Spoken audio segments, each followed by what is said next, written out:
Guten Morgen, selamat pagi anak-anakku semua. Frau Indah kali ini akan menjelaskan materi tentang artikel ya. Nah, di sini juga sekaligus saya menjelaskan tentang Satzbildung. Apa itu Satzbildung? Satzbildung adalah pembentukan kalimat. Di sini lebih tepatnya kalimat berita ya. Ini hanya sekilas saja kalau pembentukan kalimat ya. Intinya adalah kata kerja itu harus berada di sini di posisi kedua. Nih. Di posisi awal itu boleh apapun. Di sini seumpama subjek ya kalau di sini. Kemudian ini adalah keterangan. Nah, objek juga bisa diletakkan di awal gitu ya. Yang terpenting setelah semuanya itu, entah setelah subjek, setelah keterangan atau setelah objek, harus selalu kata kerja. Ya. Kemudian di posisi berikutnya yaitu itu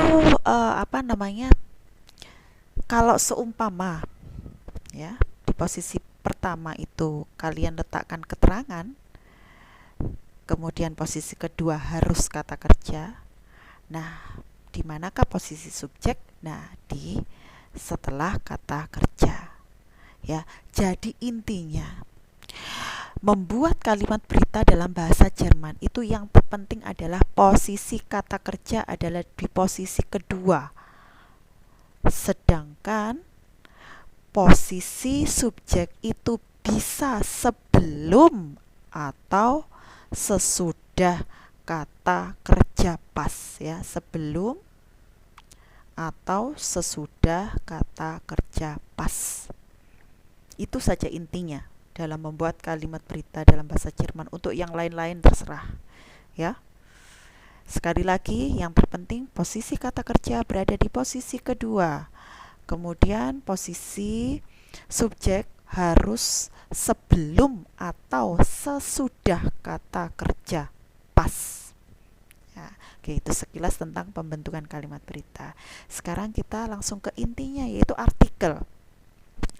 Artikel adalah kata sandang. Kalau di penjelasan pertama itu hanya sekilas ya, kata sandang. Nah, sekarang di sini Frau Indah akan menjelaskan lebih gamblang lagi apa itu kata sandang ya. Artikel atau kata sandang itu hanya terdapat pada kata benda ya, letaknya itu di depan kata benda pas.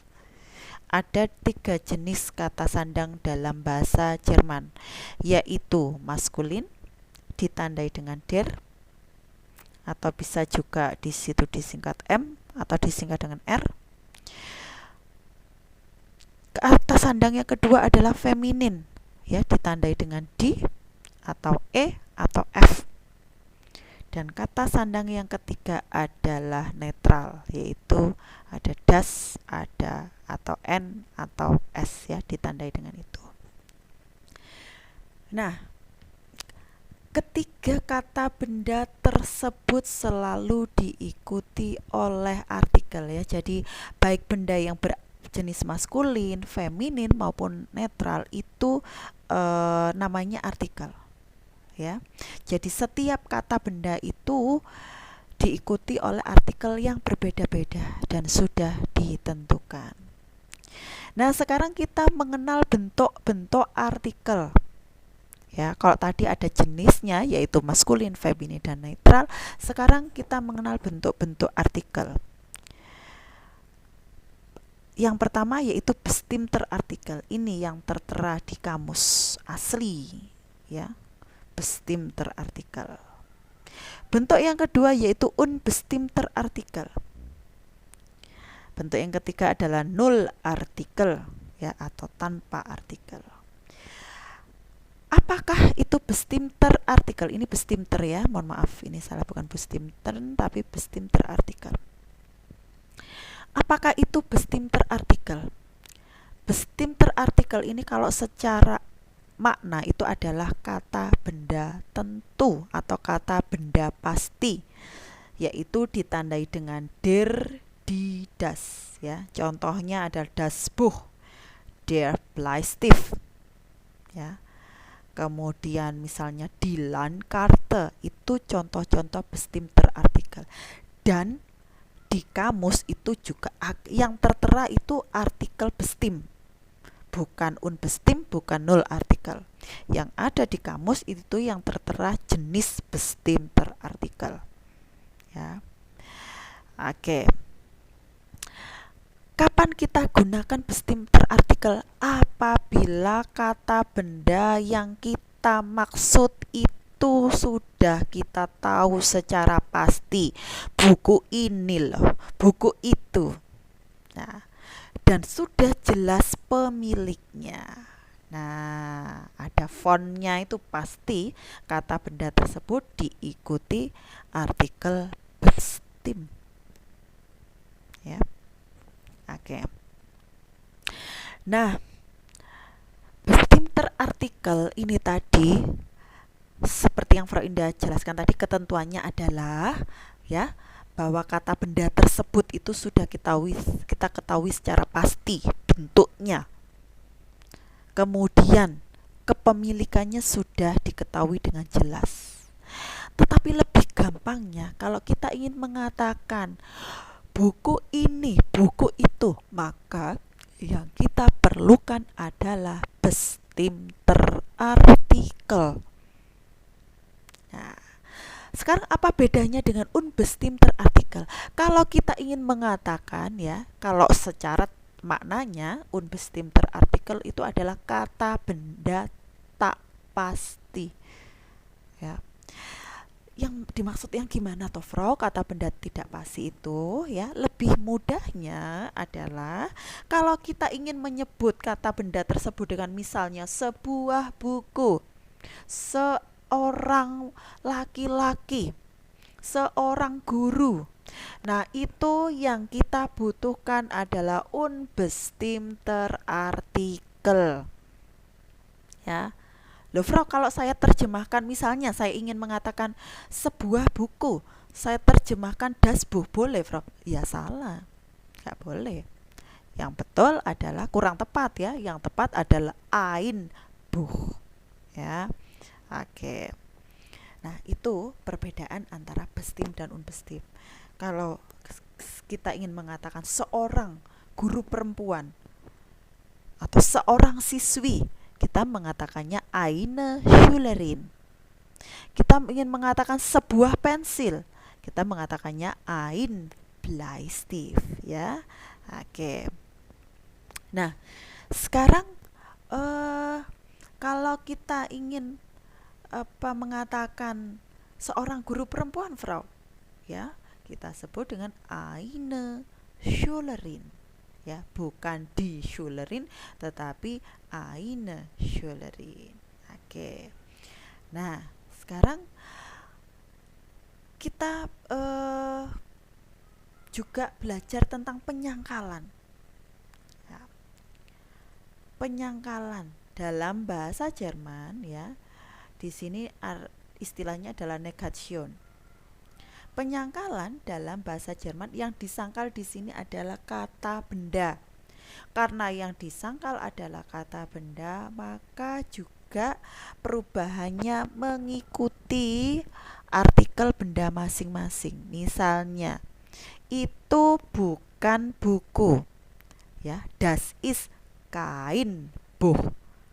Itu bukan siswi, das ist keine Schülerin. Kalau yang disangkal itu adalah benda yang berartikel maskulin dan netral, maka kain. Kalau benda yang disangkal itu berartikel feminin, maka kaine. Ya. Nah. Sekarang ini yang null artikel maksudnya gimana, Frau? Nah, kita tidak memerlukan artikel bila mana kata benda tersebut ya satu dalam bentuk jamak. Apakah Anda memiliki anak-anak gitu ya?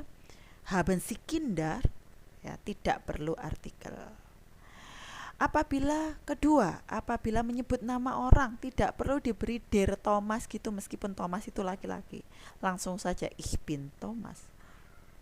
Kalau kita ingin menyebut nama negara juga tidak perlu artikel, langsung saja ich komme aus Indonesien. Gitu ya. Menyebut profesi juga demikian. Ich bin Schülerin, ich bin Lehrerin. Ya. Kemudian menyebut kata benda yang abstrak gitu ya, ketakutan, ich habe Angst, itu nggak perlu diberi artikel. Kemudian menyebut jumlah yang tidak terbatas, contohnya uang. Brauchst du noch Geld? Apakah kamu memerlukan uang? Nah, itu nggak perlu artikel ya. Oke, sekarang di sini kesimpulan dari perubahan-perubahan artikel di atas. Yang atas itu adalah bestimmter artikel. Der, die, das. Plural berubah menjadi baik der, die, das. Kalau dalam bentuk jamak artikelnya berubah menjadi der. Artikelnya berubah menjadi di, mohon maaf. Sedangkan yang unbestimmter artikel, kalau maskulin dia berubah menjadi ein, feminin berubah menjadi eine, netral berubah menjadi ein. Loh, kok nggak ada bentuk plural? Iya, unbestimmt ini kan kita gunakan kalau kita ingin mengatakan sebuah, seorang, seekor yang nggak mungkin toh punya bentuk jamak ya.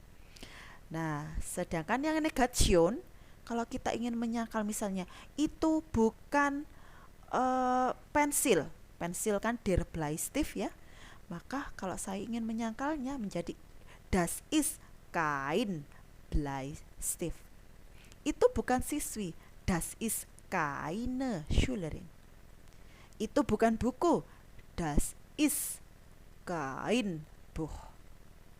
Itu bukan buku-buku, das sind keine Bücher. Ya, begini. Oke, di sini Achtung ya, perhatian. Bahwa setiap kata benda dalam bahasa Jerman masing-masing memiliki artikel, yaitu feminin ditandai dengan artikel die, maskulin ditandai dengan artikel der, netral ditandai dengan artikel das. Ya, dan semua kata benda baik feminin, maskulin maupun netral apabila berjumlah dari satu atau dalam bentuk jamak, maka artikelnya berubah menjadi di. Ya, kemudian simpulan yang kedua, ya, Achtung ini perhatian ya, bukan simpulan.